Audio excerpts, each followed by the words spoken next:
আমি ক্ষমতায় যেতে চাই, আমি ইসলামকে নিয়ে ক্ষমতায় যেতে চাই, ইসলামকে রেখে আমি ক্ষমতায় যেতে চাই না। আমি ক্ষমতায় গেলে হয়তো মন্ত্রী মিনিস্টার হতে পারবো, কিন্তু ইসলাম তো ক্ষমতায় যাবে না। ইসলামকে সাথে নিয়েই ক্ষমতা দেওয়ার চেষ্টাকে বলতে হবে। তারই সত্যি করতে আমরা ইসলামী আন্দোলন থেকে ইসলাম প্রতিষ্ঠায় কাজ করতেছি আমরা, সেই কাজটা আমাদের শক্ত হবে। যে সমস্ত ভাইরা শহীদ হলেন তাদের সেই শহীদের আকাঙ্ক্ষা তাদের শহীদ হওয়ার যে তাদের জীবনটা দেওয়া সার্থক হবে, আমি তো আপনাদের অনুরোধ করবো সেটা খেয়াল করবো। আর এই জন্য প্রয়োজন কি فليقاتل في سبيل الله الذين يشرون الحياة الدنيا بالآخرة। আমি আসলাম তো যাক, আলহামদুলিল্লাহ প্রথম আমরা শুক্রিয়া আদায় করছি আসলে যে আমাদের যারা খেলা বাঁচিয়ে গেছিলাম জীবিত আছে 5 তারিখে সকাল পর্যন্ত ধারণা করে নিতে আমার তাদের সঙ্গে দেখা হবে। তবে আমি আন্তরিকভাবেই কামনা করতাম যখন 19 সালে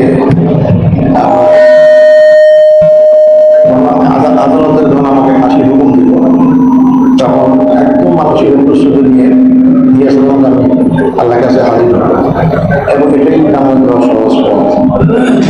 মানে এটা কোনো 2010 সালে ঘটছে এবং পরিবারের কাছেও মানে সবকিছু তাদের কাছ থেকে বিদায় দিয়েছে এবং আমার যেখানে যেটুকু মামলা হয়েছে সব দিয়ে দিয়েছে।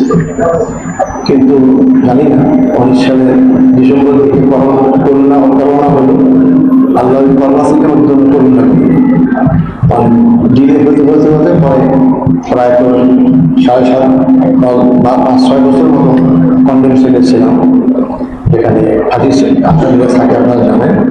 তো সবচেয়ে কষ্ট হয়েছিল 2 নম্বর যেটা ফাঁসি, ওখানে 14 নম্বরের ফাঁসির সেল ও দরজা সালাদ আমার কিচ্ছু খানো হয়, প্রায় 10 মাস ছিলাম। যদিও নিজের ওখানে রাখা হয়েছে, কিছুদিন কষ্ট করেছে। তারপর 4 নম্বর জেলে আমি আসলাম, ওখানে তুলনামূলকভাবে একটু মানে ভালো ছিল, কিন্তু পরিবেশ মানে যেখানে ছিল আমার ফাঁসি আমি যেতে পারি না।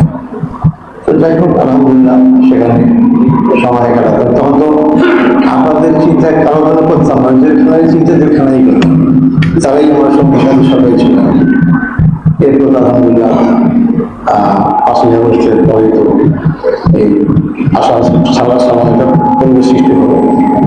5ই আগস্ট সকাল পর্যন্ত আমার ধারণা ছিল যেহেতু আওয়ামী লীগের আগের যেসব আমার জানা আছে তারা 1-5-10-20 হাজার লোক নির্বাচিত তার ক্ষমতা থাকার চেষ্টা করবে, আর তারা মনে করে তাদের তো সেই সুযোগ আছে।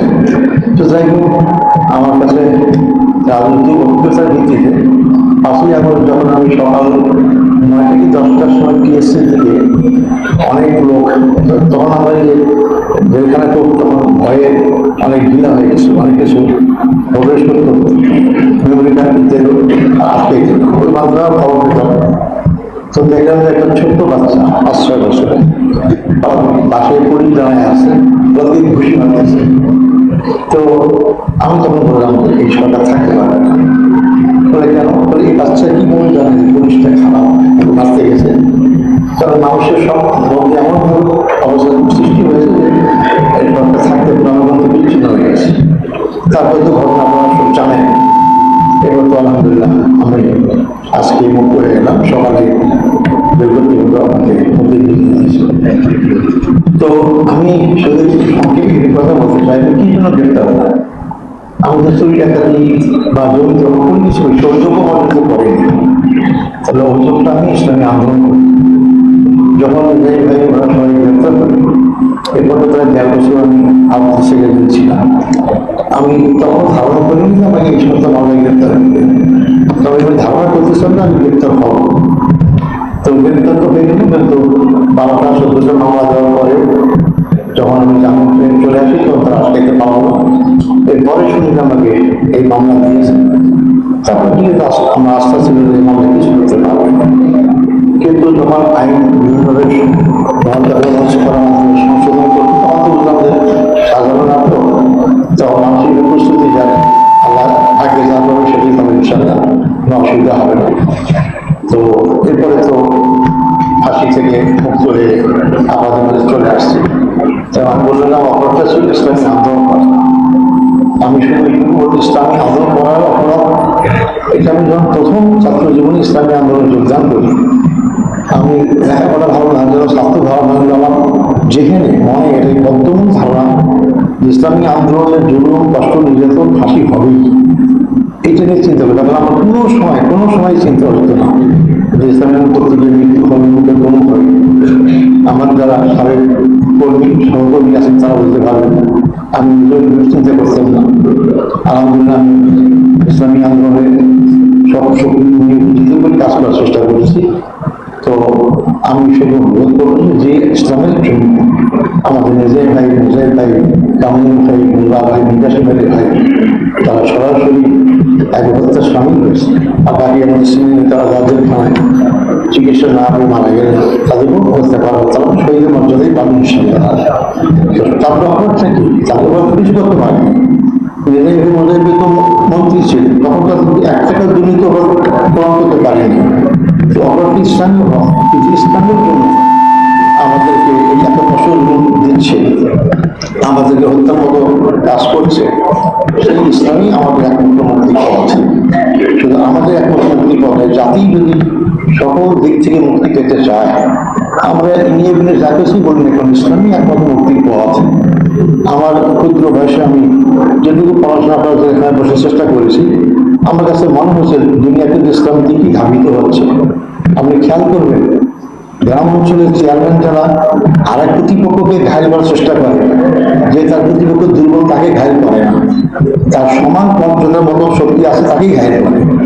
আজকে ইসলামের বিরুদ্ধে সমস্ত শক্তি এক হয়েছে, তার ইসলামটা শক্তি অর্জন করেছে, এই শক্তি কিন্তু আমাদের পারবে না। এই জন্য তারা অনেক কিছু বলে তারা এটা করার চেষ্টা করে। তাই আমি বলি সবসময় ইসলামী আন্দোলনের খরস্রোতা নদীর মতো, খরস্রোতা নদী প্রবল দিকে চলতেই থাকে। সামনে যে নামই বাদ দেন না কেন, সেটা মৌলবাদ হোক, 71 সাল হোক, খানপ্রদায়িত হোক, যে নামই দেন না, এই পানি জমতে জমতে সে বাদ ভেঙে সামনে অবশ্যই হয়। যেটা 5ই আগস্টের মাধ্যমে প্রমাণিত হলো। 14-15 বছর জামাতকে অবশ্যই জ্ঞানী ঘোষণা করে, জামাতে কি অগ্রযাত্রা ঠেকাইতে পেরেছে? পারি নাই। আমার অভিজ্ঞতা আছে, জামাত 2011 সালে 19শে সেপ্টেম্বর আমরা মিছিল করলাম, এই মিছিল থেকেই তো আমাকে বাসা থেকে গ্রেপ্তার করলো, জামাতে গ্রেপ্তার করলো। তারপর ওইখান থেকে আমাদের অফিস বন্ধ, সবগুলো বাংলাদেশ হয়ে গেল। আমি দেখছি যে ওই সময় আমাদের যে জনশক্তি ছিল, আমাদের কর্মী সময় আমি হিসাব করে দেখেন, কিন্তু এই জন্য অত্যাচার ইসলামী আন্দোলন জন্য একটা নিয়ামত, যত বেশি হয় সংগঠন তত শক্তিশালী হয়, মানুষের প্রতিবাদী কণ্ঠ হয়। এবং এই সমস্ত সময় যে সমস্ত লোকেরা ইসলামী আন্দোলন যোগদান করে, তারা সাহসী হয়, তারা বীর হয়, তারা ভীতু হয়। স্বাভাবিক অবস্থায় কিন্তু সুবিধা পাওয়ার জন্য আসে, সুবিধা পাওয়ার পরে কিন্তু আমার দুর্বল হয়। এই জন্য ইসলামী আন্দোলন এই জরুরি নির্যাতন পরীক্ষা হবে, এটাকে আমরা সবসময় খেলে অনিবার্য, এটা হবেই। এটা যদি না হয় সেটা ইসলামী আন্দোলন চিন্তা করতে হবে। ইসলামী আন্দোলনের সাথে বাতিলের কোনো আপোষ হতে পারে না। আমি আমার পথে চলবো, এই কি বলে বলুন না কেন, আমাকে অনেক কিছু অনেক কথা বলবে, কিন্তু সেই কথার সাথে আমি আপোষ যদি করি তাহলে কিন্তু ইসলামী বিপদে পরিচালিত হবে। আমরা অবশ্যই ক্ষমতায় যেতে চাই, কিন্তু যেন তেন করবেন না। আমি ক্ষমতায় যেতে চাই, আমি ইসলামকে নিয়ে ক্ষমতায় যেতে চাই, ইসলামকে রেখে আমি ক্ষমতায় যেতে চাই না। আমি ক্ষমতায় গেলে হয়তো মন্ত্রী মিনিস্টার হতে পারবো, কিন্তু ইসলাম তো ক্ষমতায় যাবে না। ইসলামকে সাথে নিয়েই ক্ষমতা দেওয়ার চেষ্টা করে বলতে হবে, তারই সত্যি করতে আমরা ইসলামী আন্দোলন থেকে ইসলাম প্রতিষ্ঠায় কাজ করতেছি আমরা, সেই কাজটা আমাদের শক্ত করে। যে সমস্ত ভাইরা শহীদ হলেন তাদের সেই শহীদের আকাঙ্ক্ষা, শহীদ হওয়ার যে তাদের জীবনটা দেওয়া সার্থক করে, আমি তো আপনাদের অনুরোধ করবো, সেটা খেয়াল করবো। আর এই জন্য প্রয়োজন কি, فليقاتل في سبيل الله الذين يشرون الحياة الدنيا بالآخرة। আমাদের আরেকটা সবাই জানে না, যারা দুনিয়ার জীবন আখিরাতের জীবনটাকে প্রাধান্য দেয়, তারাই সত্যিকার ইসলামী আন্দোলন করার যোগ্য, তারাই আসলে মুজাহিদ, তারাই আসলে জিহাদ করার যোগ্য। তাই দুনিয়াকে আমি ত্যাগ করতে আল্লাহ বলেননি, দুনিয়া ভোগ করবো, দুনিয়ার জন্য আমাকে আমি ইসলামী আন্দোলন কাজের পথে বাধা সৃষ্টি না করে আমি ইসলামের কাজ যখন আসবে দুনিয়ার কাজ ছেড়ে দিয়ে আমি সামনে অগ্রসর হব, এটা আমি ইসলামী আন্দোলন। তাই আমরা এই ক্ষেত্রে এই জাতীয় লোক তৈরি করতে পারবো, ইসলামের অগ্রযাত্রা তত বেশি অগ্রসর হবে ইনশাআল্লাহ। এটা আমাদের খেয়াল রাখতে হবে। আরো একটা খেয়াল রাখতে হবে,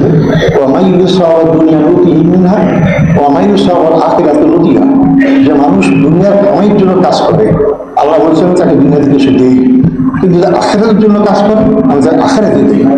আপনি সিদ্ধান্ত নেন কোনটার জন্য কাজ করবেন। এই জন্য আল্লাহ আরেক জায়গায় বলেছেন কি ব্যালেন্স করার জন্য রব্বানা আতিনা ফিদ দুনিয়া হাসানাহ ওয়া ফিল আখিরাতি হাসানাহ ওয়া কিনা আযাবান নার। অর্থাৎ দুনিয়া এবং আখিরাত উভয় থেকে আমি কল্যাণ দান করো। তার অতএব শুধু দুনিয়ার বিষয়ে খুব ছুটবেন না, আবার আখিরাতের বিষয়ে দুনিয়াকেও ত্যাগ করবেন না। এই দুইটাকে ব্যালেন্স করে আমাদের চলতে হবে, যাতে করে ইসলাম প্রতিষ্ঠার কাজটাকে আমাদের অগ্রগণ হতে পারে। আমি সামনের সুযোগ দিলে আল্লাহ তৌফিক দান করলে আমার কথা বলবো, কিন্তু আমি আজকে কোনো গোস্তার কথা বলতে পারলাম না। আমি আমাদের শহীদ ভাইদের যারা আমাদের কাছ থেকে চলে গেছেন, আল্লাহ তাদের সাহায্য কবুল করুন, তাদের সমস্ত এমন কবুল করুন, জান্নাতুল উত্তম মর্যাদা দান করুন, জান্নাতুল ফেরদৌস দান করুন। এই 36 জুলাই পর্যন্ত যে সমস্ত ভাই বোনেরা যার যার জায়গা থেকে এই সরকারি কিন্তু আন্দোলন শহীদ হয়েছেন, তাদেরও সাহায্য কবুল করুন। যারা এখন কমলে আমি যেখানে অনেক পঙ্গু লোক করে আছেন, তাদেরকে আমরা সুস্থ দান করুন, যাতে করে তারা সুস্থ জীবনকে আমরা তারা বাস্তব কর্মজীবনে ফিরে আসতে পারে। এবং আমাদের যে সমস্ত ভাইরা পঙ্গু অবস্থা সমস্যা আছে, তাদের সমস্যাগুলো দূর করুন এবং আমরা সবাই মিলে আবার এই দেশটাকে ইসলামের জন্য বিজয়ের জন্য এগিয়ে নিতে পারি। আমি ছোট্ট মানুষ এটা ভবিষ্যৎ করতে চাই, অবশ্যই এবং বিশেষ সমাজ হবে।